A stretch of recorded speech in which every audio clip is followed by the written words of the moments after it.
সুপ্রিয় শিক্ষার্থীবৃন্দ, আশা করি সবাই ভালো আছো। আমিও ভালো আছি। আমি ননীগোপাল রায়, সহকারী শিক্ষক, মাটিভাঙ্গা মাধ্যমিক বিদ্যালয়, নলছিটি, ঝালকাঠি। আজকে পাঠের আগে এসো আমরা একটা ধাঁধা দিয়ে শুরু করি। মনে করো দোকানে তোমার একটি গেঞ্জি পছন্দ হয়েছে।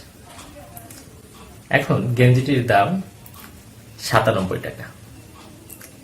তো তোমার কাছে তো টাকা নেই, কি করবে?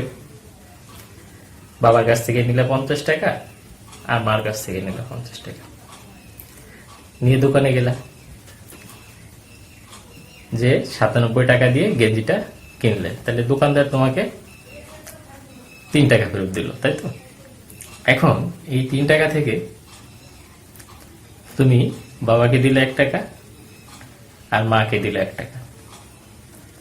তাহলে তোমার কাছে থাকলো কয় টাকা? ১ টাকা, রাইট? তাহলে এখন দেখো, তুমি তাহলে এখন বাবার ৫০ টাকা থেকে ১ টাকা দিয়েছো, মার ৫০ টাকা থেকে ১ টাকা দিয়েছো। তাহলে বাবা পাবে ৪৯ টাকা, মা পাবে ৪৯ টাকা। তাহলে কত হলো? ৯৮ টাকা। আর তোমার কাছে আছে ১ টাকা। তাহলে মোট কত হলো? রাইট, ৯৯ টাকা। তাহলে আর ১ টাকা কোথায় গেল? নিচ্ছিল তো ১০০ টাকা, কিন্তু এখন হচ্ছে কত? ৯৯ টাকা। তাহলে বাকি ১ টাকা কোথায় গেল? এটাই হচ্ছে ধাঁধা। তো ঠিক আছে, এটা তোমরা একটু মেলানোর চেষ্টা করো যে ১ টাকা কোথা থেকে আসবে বা গেল কোথায়, এটা হিসাব করো। তার আগে আমরা এখন একটু পাঠে চলে যাই। উত্তরটা আমরা লাস্টে আলোচনা করব ১ টাকার হিসাব নিয়ে। এখন আমরা পাঠে যাই। আমি আজকে তোমাদের সাথে ১০ম শ্রেণীর গণিত বিষয় নিয়ে আলোচনা করব। আমি আমার আগের ক্লাসে তোমাদের সাথে ৪র্থ অধ্যায় অনুশীলনী ৪.১ এর সূচক নিয়ে আলোচনা করেছিলাম।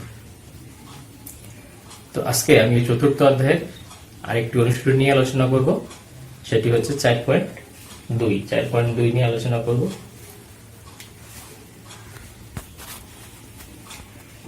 দুয়ের যে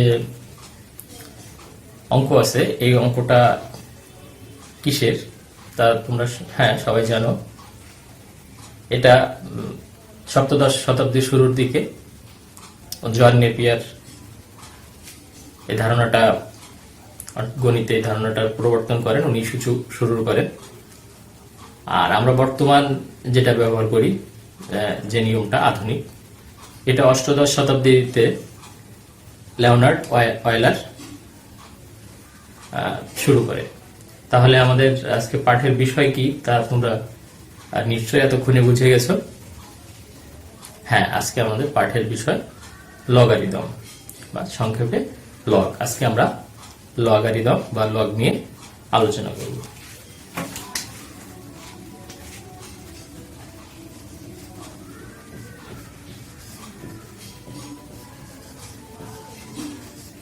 লগারিদম। তো এসো আগে আমরা জানি যে লগ কি।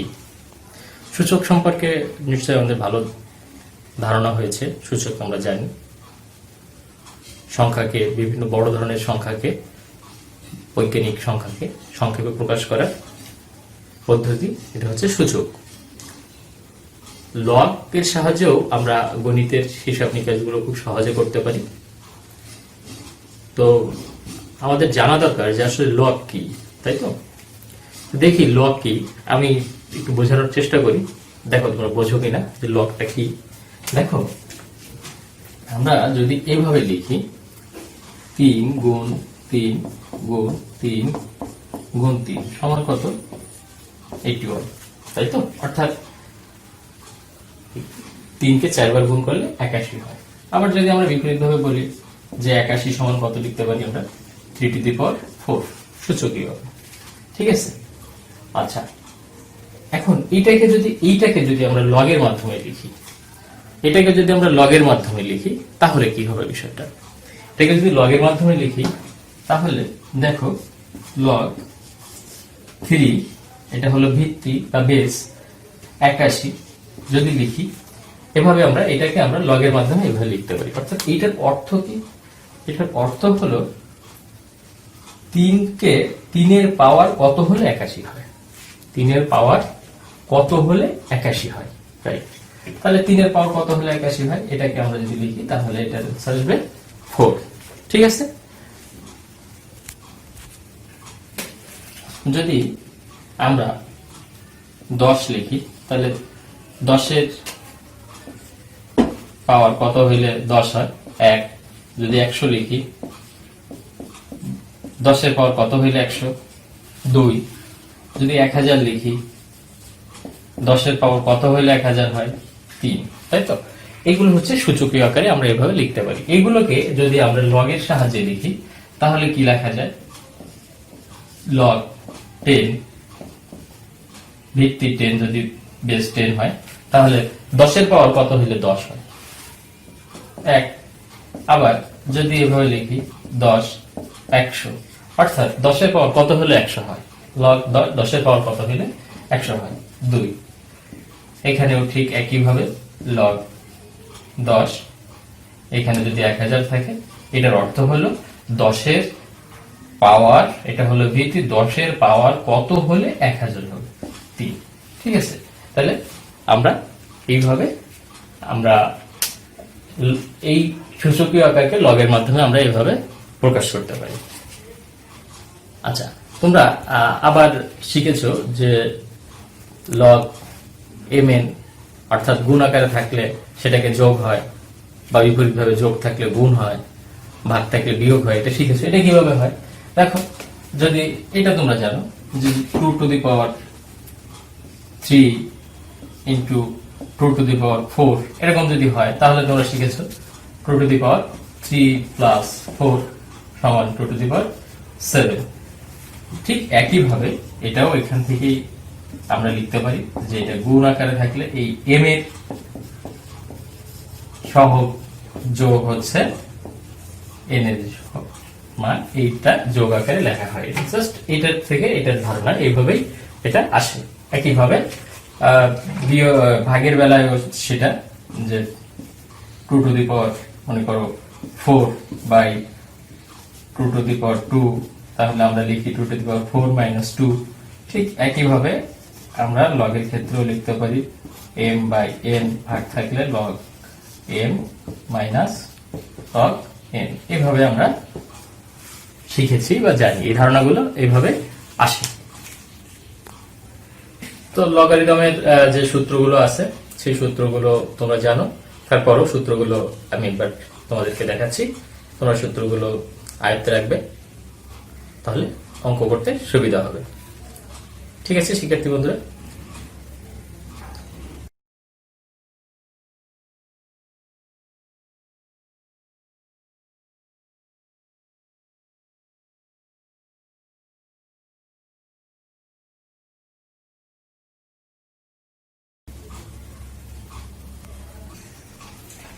আচ্ছা, তাহলে এখন দেখো আমরা লগের সাহায্যে আমরা যদি এটার মান নির্ণয় করি, এই অঙ্কগুলো আমাদের সৃজনশীলের 2 মার্কে অর্থাৎ কয় আসতে পারে, অথবা তোমাদের এমসিকিউতে 1 মার্কের জন্য আসতে পারে। তো এটা এগুলো কিন্তু আমরা কিভাবে করব দেখো, এই ক্ষেত্রে ভিত্তি হলো 5, এটাকে আমরা ভাঙাইতে পারি কিভাবে? এটা দেখো কিউবিক রুট আছে, ঘনমূল, এটার অর্থ তোমরা জানো 5 এর পাওয়ার 1/3, আর রুট অর্থ 5 এর পাওয়ার 1/2। ঠিক আছে, এখন এটাকে আমরা কি লিখতে পারি? লগ 5, এখানে সূচকের নিয়মে পাওয়ারের গুণ আছে, তাহলে পাওয়ারে পাওয়ারে কি হবে? যোগ। এরপর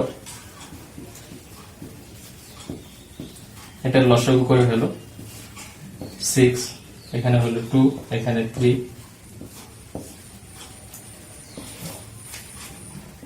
এটা সে লিখছে। এখন দেখো এখানে কি হয়,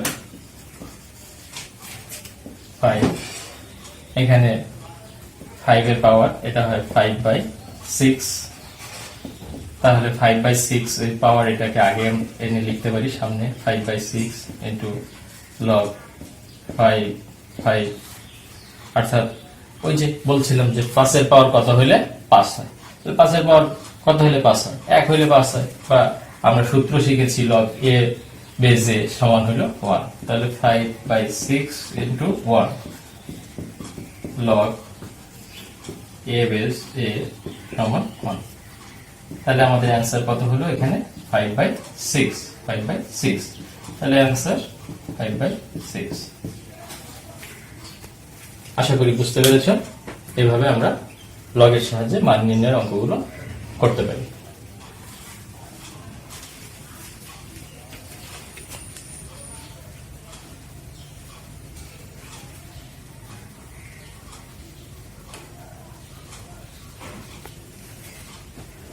আচ্ছা, শিক্ষার্থী বন্ধুরা দেখো, আমরা লগারিদমের সাহায্যে সরল করতে পারি, সরলের অঙ্কগুলো আমরা করতে পারি। তো আমি এখানে একটা দেখো, তোমরা দেখতে পাচ্ছ যে আমি একটা সরল লিখেছি, এটা লগারিদমের সাহায্যে আমরা এটাকে সরল করব। দেখো, এটা আমি একটু সমাধান করছি।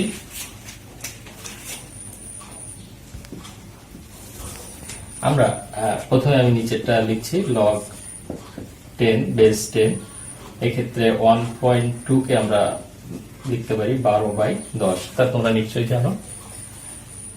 আর উপরে লিখছি 27 কে আমরা লিখতে পারি 3 এর ইসে যদি লিখি, অর্থাৎ 3 এর পাওয়ার কত হইলে 27 হয়, অর্থাৎ 3 পাওয়ার 3 কে 3 বার গুণ করলে 27 হয়। আর রুট থাকার অর্থ তোমরা জানো, রুট থাকার অর্থ হচ্ছে পাওয়ার হাফ, তাহলে আমি হাফ লিখলাম প্লাস লগ 10। আর 8 কে আমি লিখতে পারি 2 কিউব, অর্থাৎ 2 কে 3 বার গুণ করলে 8 হয়, মাইনাস লগ 10। এখানে 10 এর পাওয়ার 3 হইলে 1000 হয়, আর রুট থাকলে হাফ। তো এই লাইন আশা করি তোমরা বুঝতে পেরেছো। এরপরের লাইন আমি এখান থেকে লিখতে পারি, দেখো ভাগ আছে, এই যে ভাগ বলছিলাম, ভাগ থাকলে কি হবে, বিয়োগ হয়। তো আমরা লিখতে পারি লগ 12 মাইনাস লগ 10, ঠিক আছে। আচ্ছা, তাহলে এটাকে আমরা এখন লিখতে পারি 3 তার পাওয়ার 3/2, এই 3 আর এই হাফ এর গুণ করলে পাওয়ারে, তোমরা জানো যে পাওয়ারে গুণ হয়, তাহলে 3/2 হয়, প্লাস আমি এটাকে সামনে এনে লিখি 3 log 10 2 minus log 10 to the power, এখানেও 3/2। আশা করি এই লাইন শিক্ষার্থী বন্ধুরা বুঝতে পেরেছ। আমি এই পাশে লিখছি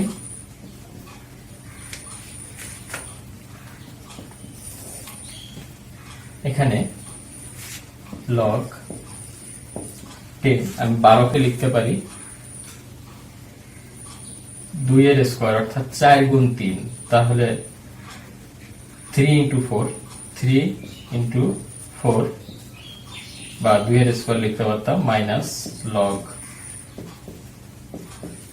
10 বেস 10, এখানে লিখতে পারি 3/2 লগ 10 3 প্লাস 3 লগ 10 2 মাইনাস, এখানেও 3/2 কে আগে নিয়ে লিখতে পারি 3 লগ 10, ঠিক আছে। আচ্ছা,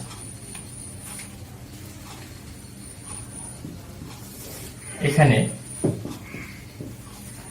লগ 10 3 গুণ আছে, তাহলে কি হবে যোগ, তাহলে যোগ দিয়ে লিখি লগ 10 4 কে লিখি 2 এর স্কয়ার মাইনাস লগ 10 বেস 10। আর এখানে যদি আমি 3/2 কমন নিই, তাহলে কি হবে, 3/2 কমন নিলে এখানে হবে লগ 10, এখানে হবে 3 প্লাস এখানে হবে 2 লগ 10 বেস 2, কারণ এখানে 2 নাই, শুধু 3 আছে, 3/2 নাই, এই কারণে এখানে 2 গুণ হলো মাইনাস লগ 10। তাহলে দেখো এই 3/2 এর সাথে যদি 2 গুণ করি, এটা আমি কিভাবে লিখলাম, এই যদি 3/2 এর সাথে যদি আমি 2 গুণ করি তাহলে 2 কেটে যায়, থাকে কত 3। তাহলে আমার এইখানে যে 3 ছিল 3 আছে, তাহলে আমার অঙ্কের মান ঠিক থাকে। এই কারণে 3/2 কমন নেওয়ার কারণে এখানে 2 নিচ্ছি। আশা করি বুঝতে পেরেছো। এবার দেখো লগ 10 3 প্লাস এই 2 কে সামনে এনে লিখি 2 log 10 base 2 minus log 10 base 10, আর এখানে যা ছিল তাই 3/2 log 10 3 plus 2 log 10 base 2 minus log 10 base 10। তাহলে দেখো এই উপরের ব্র্যাকেট আর নিচের ব্র্যাকেটের ভিতরে যা আছে তা একই, তাহলে উপর নিচে এটা কেটে গেলে কত থাকে 1। 3/2 এর সাথে 1 যদি গুণ হয় তাহলে কত হলো 3/2 থাকে। এটাই অ্যান্সার, এটাই আমাদের অ্যান্সার। আশা করি তোমরা সবাই বুঝতে পেরেছো যে আমরা লগের সাহায্যে কিভাবে সরল করতে পারি।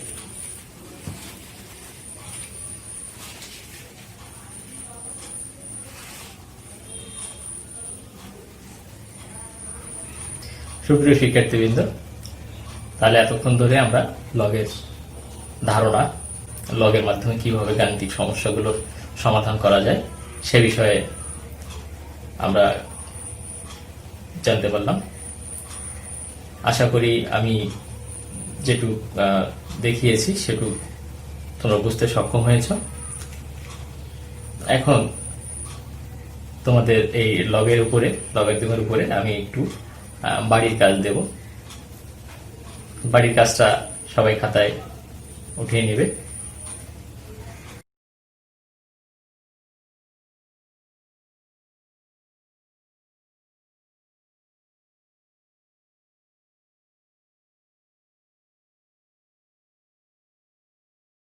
আজকে এই পর্যন্তই। ও আচ্ছা আচ্ছা, তোমরা মনে হয় ভাবছো যে কি হলো, সে কুইজের ধাঁধার উত্তর কি হলো, তাই না? ধাঁধার উত্তর নিয়ে নিশ্চয়ই সবাই চিন্তিত আছো যে ধাঁধার উত্তর না দিয়ে চলে যাচ্ছে। আচ্ছা, তা ধাঁধার উত্তরটা দিয়ে দিই তাহলে সবাই। আসলে গেঞ্জির দাম ছিল কত? 97 টাকা, তাই তো? 97 টাকা ছিল গেঞ্জির দাম। সেক্ষেত্রে আমরা দেখেছি যে তুমি তোমার বাবাকে দিয়েছিলে কত? বাবাকে 50 টাকা থেকে 1 টাকা দিয়েছিলে, অর্থাৎ বাবা পাবে 49 টাকা। মা কেউ 50 টাকা থেকে 1 টাকা দিয়েছিলে, তাহলে মা কত পাবে? 49 টাকা। তাহলে হলো কত? 98 টাকা। আর আমাদের এখানে বলেছিলাম যে তোমার কাছে 1 টাকা আছে, তাহলে 98 সাথে 1 যোগ করে 99 পাইছিলাম, তাই তো? 100 টাকা মিলছিল। তো এই ক্ষেত্রে আসলে আমাদের যে ভুলটা হয়েছে, এটার সমাধান যেটা হবে সেটা হচ্ছে যে এটা যেহেতু তুমি দেনা, এই 1 টাকা তো মানে 100 টাকা তো তুমি দেনা, তোমার কাছে ছিল না, তো এই জন্য ওই 1 টাকা এখানে যোগ হবে না, 1 টাকা হচ্ছে এখান থেকে বিয়োগ হবে। তাহলে 98 থেকে 1 বিয়োগ হলে কত হয়? 97 টাকা হয়। আর তোমার গেঞ্জির দাম ছিল কত? 97 টাকা। এই তো মিলে গেল, তাই তো? তাহলে আমরা যে ভুলটা আমাদের হয়েছিল সেটা হচ্ছে যে আমরা এখানে 1 যোগ করেছিলাম। আসলে এখানে দেনার ক্ষেত্রে এটা যোগ হবে না, এটা বিয়োগ হয়ে যাবে, তাহলে মিলে গেল। তো ঠিক আছে, ধাঁধার উত্তর পেয়ে গেলে। তো শিক্ষার্থী বন্ধুরা, আজকে এ পর্যন্তই। দেখা হবে পরবর্তী কোনো ক্লাসে। সে পর্যন্ত সবাই ভালো থাকো, সুস্থ থাকো, স্বাস্থ্যবিধি মেনে ঘরে থাকো, নিয়মিত পড়াশোনা করো। সবাইকে ধন্যবাদ।